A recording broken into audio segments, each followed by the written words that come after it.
Hello everyone, welcome to another episode of CSPN, your Cheese League Sports Hub. Really the only sport that we have is Cheese League Baseball. So we're going to take a look now at stats following game numbers 70, so 61 through 70. You can see most of our teams have played, well, anywhere from, I guess, 13 to 15 games, depending on how their schedule's played out. So let's take here a look at the standings. In the Cheddar Division, Rampage still sit atop the Cheddar Division here. They stand at 8-5. They only actually have one game in the last 10 games here. They've only played once, and they actually won. So I believe they won. Yeah, they won their only game. Let's see, that was over the Marauders. They won, so that was a good game. Colonels have improved their record. So the Colonels we've seen a lot of the Colonels lately, a lot of the Strongmen and Steamrollers and Whalers as well. Colonels are 3-1 over the past 10 games, so they've jumped quite a bit there up into second place in the Cheddar Division. So watch out for the Colonels. Still below 500. The only team that's above 500 in that division is the Rampage, but Grazers have dropped. They dropped even though they took the last two games from the Strongmen, I believe.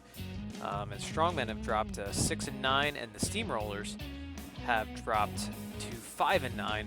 They lost 2 of their last 3 games, and Strongmen too lost 2 of their last 3.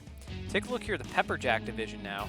Marauders and Olympians essentially tied here for first place in the Pepperjack division. The Olympians lost their last 2 games. They lost their games against the Colonels, actually the hot Colonels, and also, I'm looking at my notes, they also lost against the Whalers. So 2 losses and actually I believe the loss against the Whalers was a big loss, I do believe. That was like 15-3, they got hammered. So they've dropped a couple of games, they're 10-5 now. Warblers sit at 7-6, the Fowls at 6-8, and the Whalers at 6-9. The Whalers lost 2 of their last 3 as well. So that's how the standings look. Like I said, most of our teams have about 10 games left, and that's how the rest of the season is going to play out. Some teams like the Olympians and the Colonels have played a little more games. They've each played 15 games. So, and actually the Strongmen and Whalers too. So, yeah, everybody else season will catch up, and we'll see definitely some more games against with some of these other teams that haven't played as much. So that's how things are gonna go. Let's take a look here at the league leaders. So in terms of batting, Raina McLongthrope sits atop with the batting average at .513.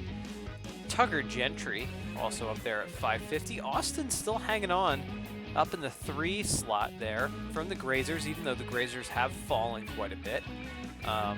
Aldo Davis has jumped up in the Colonels quite a bit. Like I said, the Colonels have been hitting very hot and have been just very hot in general. See Ali up there from the Strongmen, and even Barneswell there from the Warblers gets a shout out. A pair of Rampage and a pair of Olympians. Pair of Rhinos and Olympians there at the bottom. In terms of home runs, Milana Gomez still sits atop with 5 homers. Briggs and Gentry and Shaw and McFreddy and Jeffries all have 4 now. In terms of runs batted in, Neil Shaw still sits atop there with runs batted in with 15. Gentry again makes a little appearance there. You know what? Gentry is real close to being like a Triple Crown kind of winner. Runs batted in, home runs, all that kind of stuff. Milana Gomez is up there as well, runs batted in. Cash Parsons there from the Rampage. Gertie Booper and Marty Hull from the Olympians. Hull has been hitting a little bit better. And Aldo Davis up there as well. And there we got a Carmela McForsham as well for the Feud and Fowls. Let's take a look on base percentage. No surprises here. Raina McLongthrope again. Aldo Davis, Tugger Gentry. Annika Proctor up there, though. with on-base percentage. So that's a little surprise there.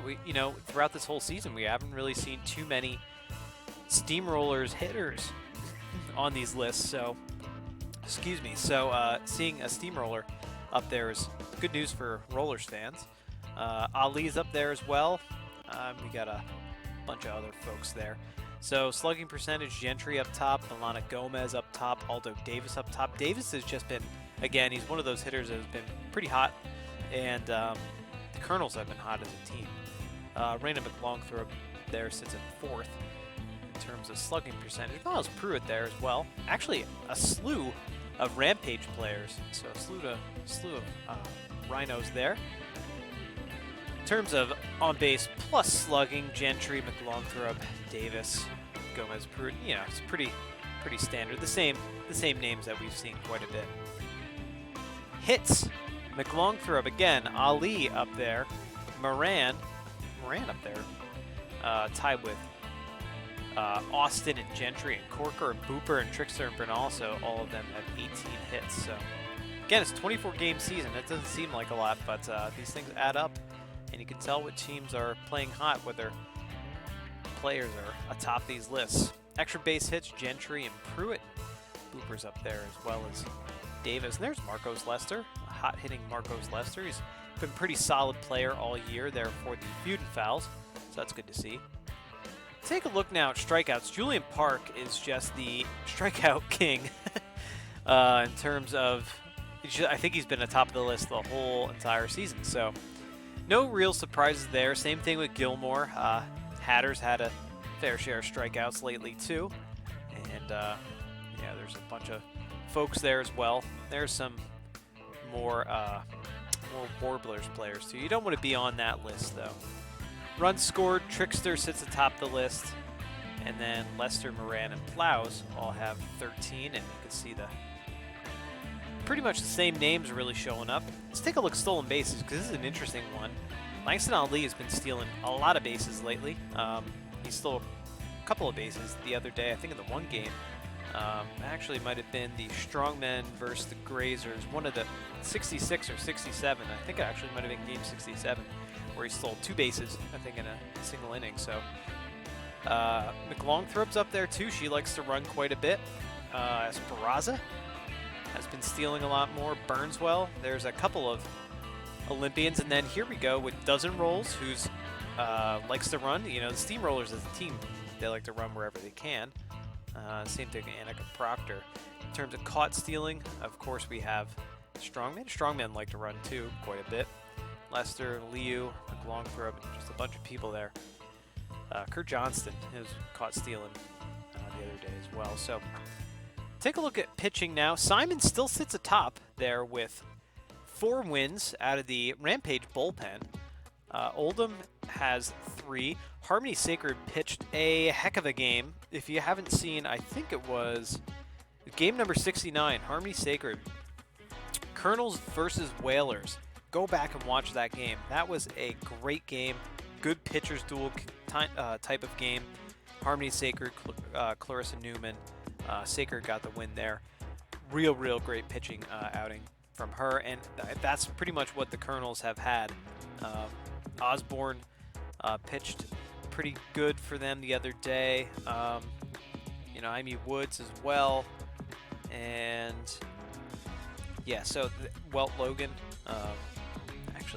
Walt Logan as well. Walt Logan got the loss, I think, in that game, but 64. But I'm just looking at my notes. Nonetheless, it's just to say the Colonel's pitching staff has been pretty darn good lately. So kudos to them. In terms of ERA, Simon's there. Oldham is up there. Clarissa Newman, who I just have mentioned, is up there. Bo Lawson, Sims. You can see Kardasco Schroeder, of course, up there always with the ERA. He's pretty darn good. Saves, we got Graham still sitting atop, but Kramer's come up quite a bit, again, because the Colonels have been hot. And we see some other names up there as well, Bree and some of those names. There's just a whole host of, of Warblers up here for some reason. Newman up top with Whip, tied with Schroeder. They're both very good pitchers. We see Lawson up there too, and Farley, and Gordon, Simon there as well. So just a lot of really good pitchers with low whips. Bud Benetti, Newman, Schroeder, Hazard, the top 4 there. Off and on there, switching between rollers and whalers for opponent batting average. And then Newman leads now in strikeouts, which is pretty awesome. Like I said, I think she might have had 5 or 6 strikeouts the other day when she pitched. So, so that's pretty cool. Yeah, Whalers pitching staff has been pretty good. Their hitting though, has just been what's getting them. Take a look at other stats here: strikeouts per 9, walks per 9, strikeout walk ratio. I'm not going to bore you guys too much with some of this stuff, but Frazier, Gordon, and Gordon again up there. So those are some interesting numbers for you all to check out. We go right back to batting. Let's take a look now at the team stats, and we're going to start with the Marauders. Take a look here with the Marauders. And pretty much no real standouts here. Like I said, the Marauders lost their last game. Let me see, that was Farley pitched. Brock Farley, I think that was his 2nd loss of the season there. So nonetheless, he's been a pretty solid arm for them out of their rotation. Same thing with Yoft. And Gordon as well has been pretty darn good for them. You see some of these names up the top of the list. In terms of hitting, you know, Raina McLongthrope is just their star hitter. Gentry is up there as well, and you can see, I mean, some folks there, 311, 302, Plows and Fuller. Stetson Fuller's actually been hitting a lot better as of late. Again, they haven't played too much. They only played 1 game in the past 10 games, but just giving you a broad overview of some of these teams and where they're lining up. Got a lot of people in this lineup that need to start hitting. Park needs to stop striking out too. That would be helpful. So I would say McLongthrope and Gentry are really carrying the Marauders at this point. Let's take a look now at the Olympians. The Olympians here, like I said, in the last 2 games they lost. And let's see, Bobbert has had a real rough season. You can see 0-1. High ERA, the highest in their pitching staff in terms of starters. I guess you can, if you add Bugles into that, he is the 2nd highest, but Bugles kind of is a floater, kind of. Nonetheless, 2nd highest ERA in the whole entire staff. So let's see, Bobbert pitched, and so did Fuentes. Fuentes got her first loss of the year. So their pitching staff needs to. It's been pretty solid so far this season. It needs to definitely pick it up. In terms of hitting, we've had a ton of juiced players here on the actually across a lot of these teams. I think for a while there, Booper and Trickster and Mullins and Shaw and a bunch of other people from the Olympians were juiced, but nothing ever really came of that. So we'll see how that plays out. We'll see how that plays out. Trickster's been absolutely great for them lately, and Marty Hull had a couple of home runs lately as well. So Olympians, again, they dropped those 2 games. Let's see how they recover. See if they do recover. Second half of the season, you never know what can happen for some of these teams. Taking a look now at the Rhinos, the Rampage, the Rhinos, Rampage and Rhinos. Maybe they'll have a name change over in the offseason. And again, Rampage, they won their only game that they played. They won over the Marauders, game number 62.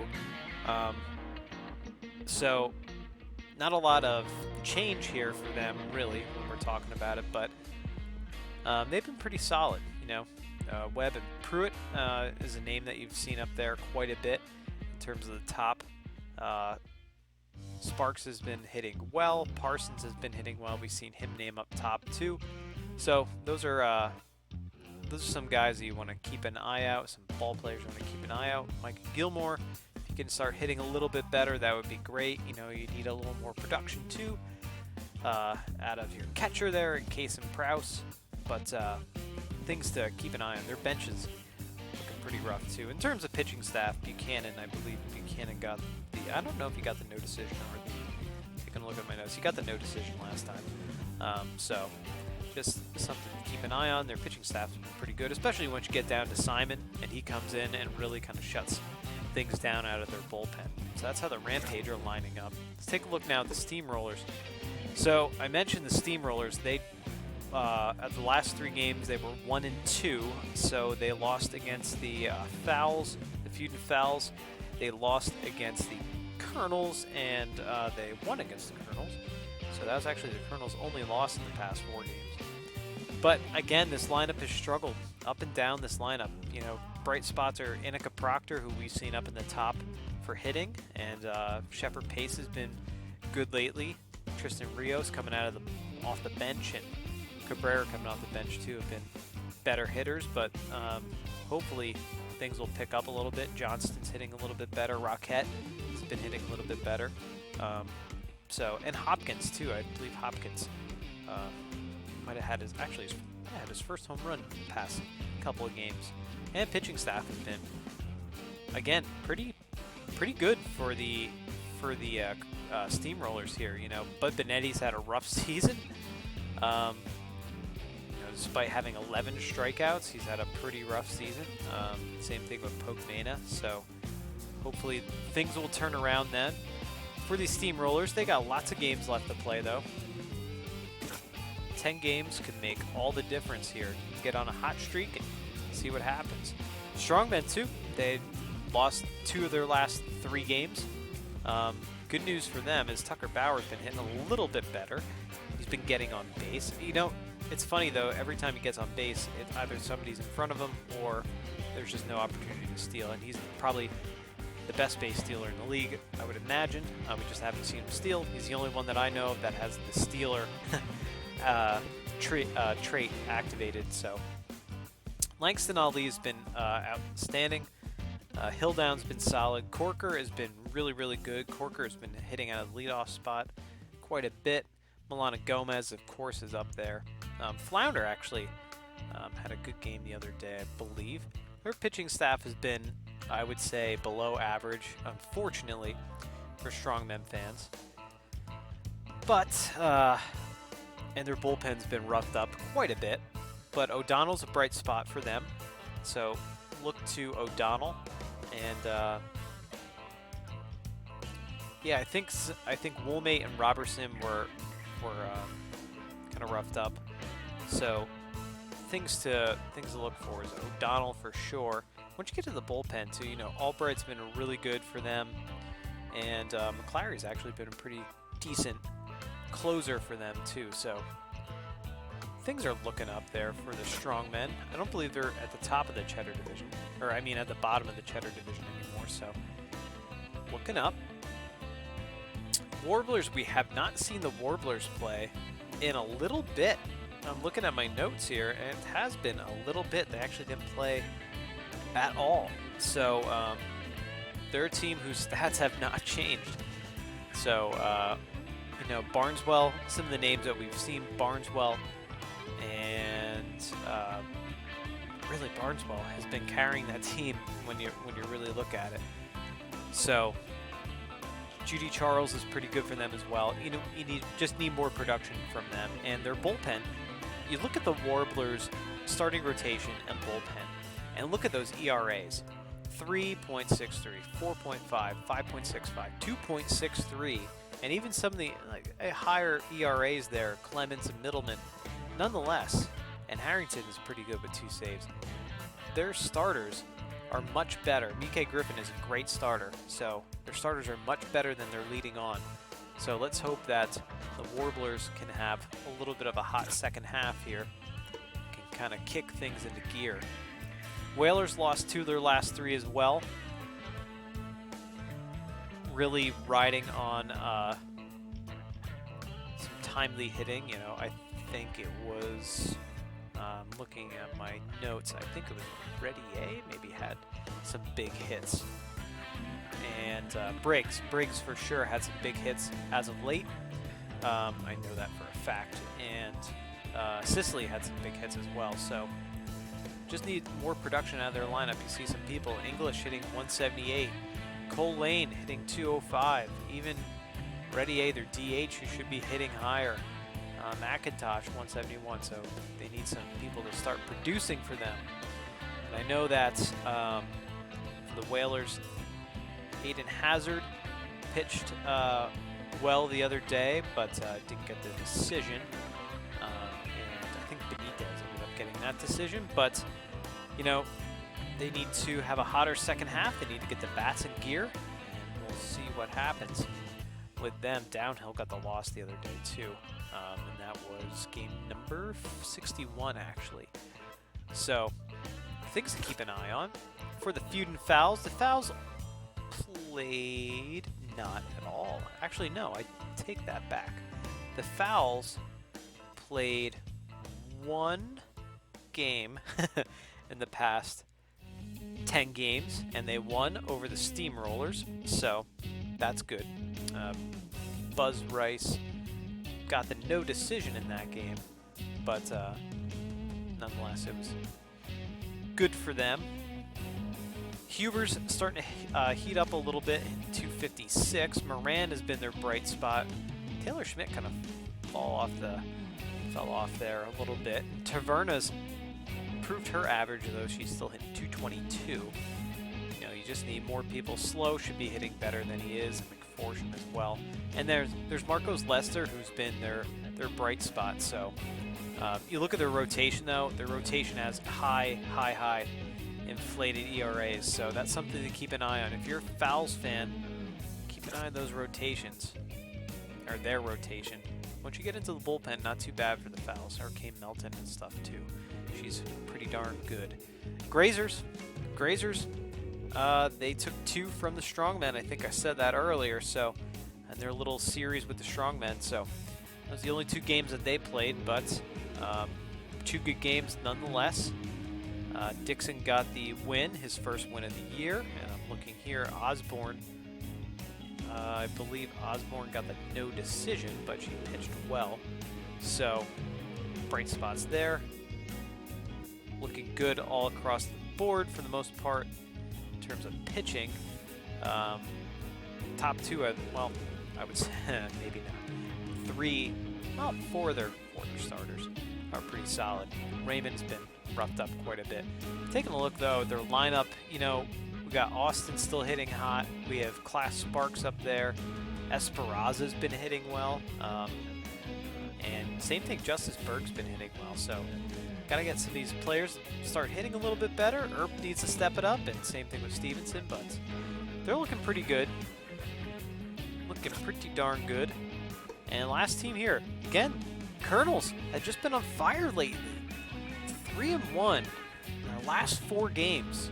That is just incredible. Harmony Sacred, 3-1 her record now. She improves it, drops that ERA considerably. Let's see, I believe it was, I'm looking at my notes. Jaime Woods pitched well, didn't get the decision. Jaime Woods pitched well, Harmony Sacred pitched well, Burdock pitched well too. He got his win over the Olympians the other day in the last game, game number 70. So really good. Again, one of those teams where you see the ERAs here, 4, 5, 3, 5. You know, not terrible ERAs out of their rotation. It's just they need to start hitting more. And the past week, or the past 10 games rather, they have. They just need a little more production out of Wentz, who's been rough this season, and same thing with Maddox, and look at Sanford and Nicholson. So they just need more production out of those folks. So hopefully they can turn things around as we are back to the Marauders. So we will go back to them, back to the Marauders. So yeah, the Colonels have just jumped up in the past 10 games. They've improved so much in the past 10 games.